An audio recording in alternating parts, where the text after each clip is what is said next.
I had like the same like. This is El Reverso, and you're watching the Idle Threat podcast. And if you're not, I reverse that. Yeah, it was a bit. Welcome to another edition of the show where we snapped into a Slim Jim and we haven't snapped out. The show where we like our sports fake and our wrestling real. As you can see, I'm going solo this week on the Idle Threat Wrestling podcast. Mike Holmes is off.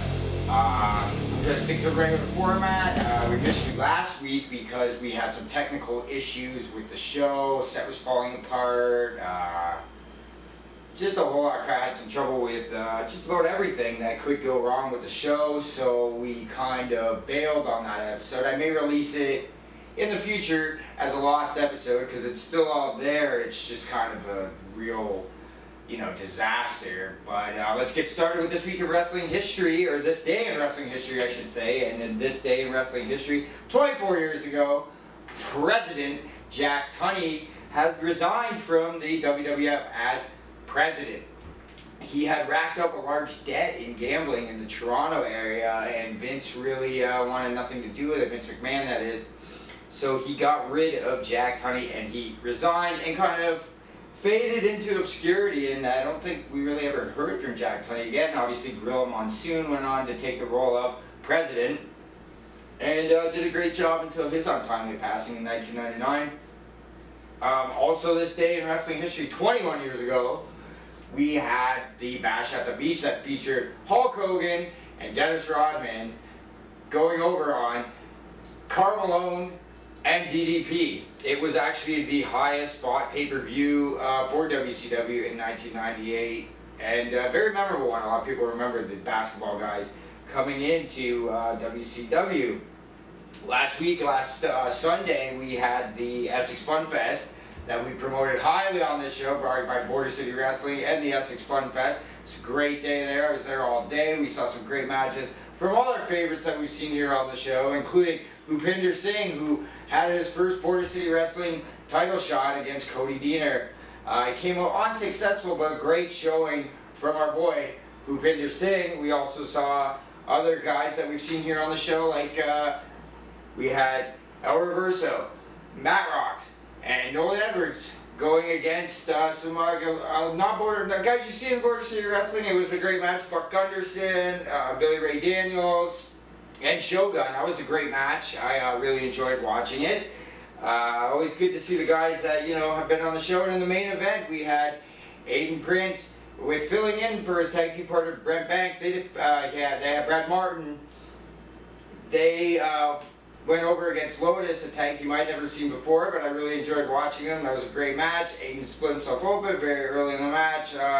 Really good tag team match, and I'm hoping to have El Reverso and Matt Rocks back on the show soon. I'll talk to those guys next week because huge show coming up in the Windsor area. It is Impact returns to the old gym at St. Clair College, and it will be 2 nights of great wrestling, and we're hoping, me and Mike, we're both going to be on the ring crew as we always are with Border City Wrestling, and we're hoping to shoot a show on location at the gym. We're very busy, but we're going to do our best to bring everything we can. I'm going to try to get some interviews with some of the indie guys there, but the biggest news of all is I have an interview lined up with Impact superstar Madman Fulton. Can't wait to do the interview there, so stick around, look for that. That's coming up. Gonna get into a little bit of AEW with you. I actually ranted about Fyter Fest last week and how I didn't like it and how I'm really not enjoying the AEW product so far, except for a few things. There's some good things. I actually called it a hipster wrestling promotion, which I still think it is. And I know all you hear is me complain kind of about wrestling, but I guess I really like Raw and SmackDown, you hear me complain about. Impact I like. AEW I want to give a chance, I really do. I'm hoping the best for AEW, so I'm going to give them one more chance this weekend.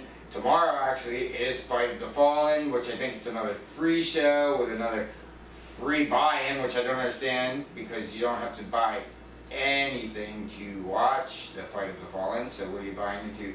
I don't know, but if the pre-show is as bad as the pre-show at Fyter Fest, I'm probably just going to tune out. I'm excited to see Cody and Dustin go against the Young Bucks. I'm not a huge Young Bucks fan, but I looking forward to giving them one more chance. You better pull it off there, AEW. Gonna keep this show relatively short because I don't have Mike with me. We got our predictions for Extreme Rules this weekend. Is this Sunday. Also, busy week coming up here at the Idle Threat Wrestling Podcast and all around in wrestling, I guess. But I'm going to do the prediction and a recap of Slammiversary prediction, which none of us did very good on. But I'm going to do that in another episode, which I'm also going to launch tonight. So you can click on, the same YouTube page and watch that next, which I hope you do.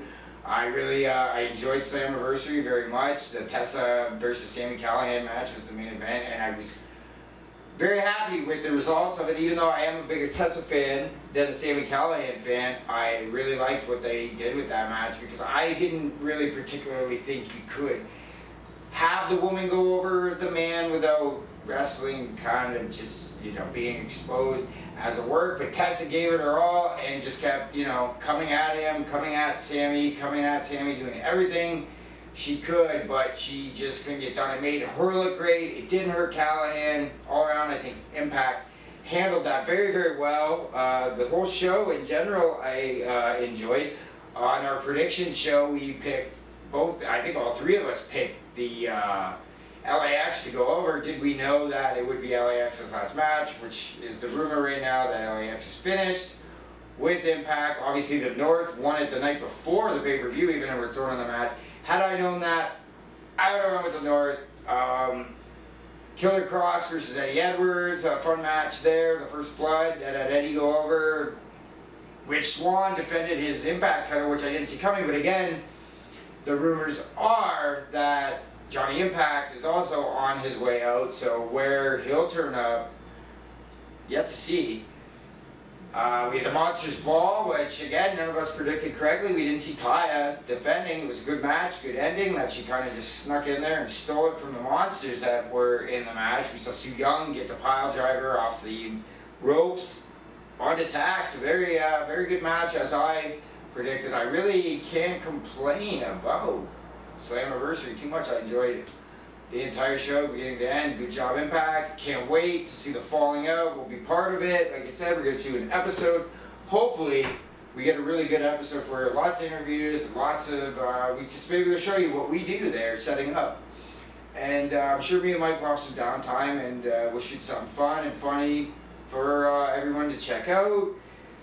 Raw and SmackDown, I didn't watch this week. We got Impact tonight. It's on, coming up in about an hour or so, so I doubt I'll have this edited by it, but you can always check out Impact every Friday night, 10 o'clock on Twitch. I recommend you do. It's really the only wrestling show right now that I follow fully, but yeah, keep it short and sweet today, and you know what time it is?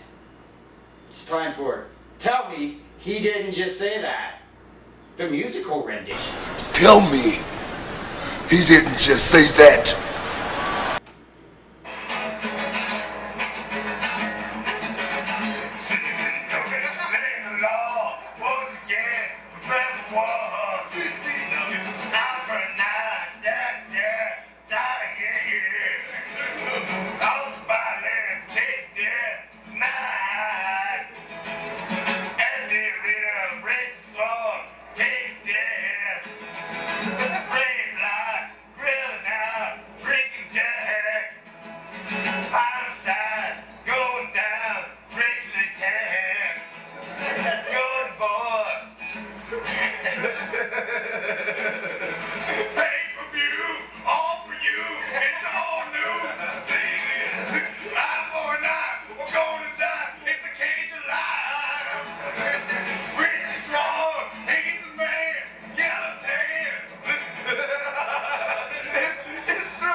So there it is, the musical edition of Tell Me He Didn't Just Say That, and that one was more of just fun with Dean Ambrose all over the dirt sheets, the internet, AEW. Still to hear, you know, WWE fans talk about Dean Ambrose, aka Greasy Dean Ambrose, aka John Moxley. I just thought that was a fun one. I just recently come across it. I think it's hilarious, him doing the CZW theme song.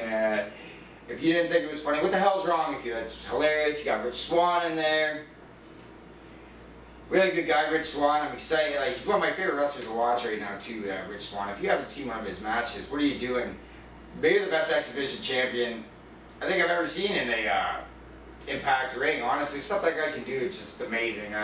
Really enjoy watching Rich Swann. Can't wait to see him next week. Stay tuned for so much more from the Idle Threat Wrestling Podcast.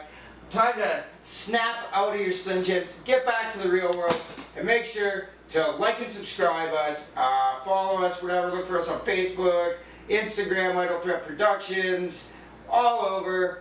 And make sure to check out our predictions for Extreme Rules, which you can find right here on the Idle Threat Wrestling Podcast YouTube page. Thanks for joining in.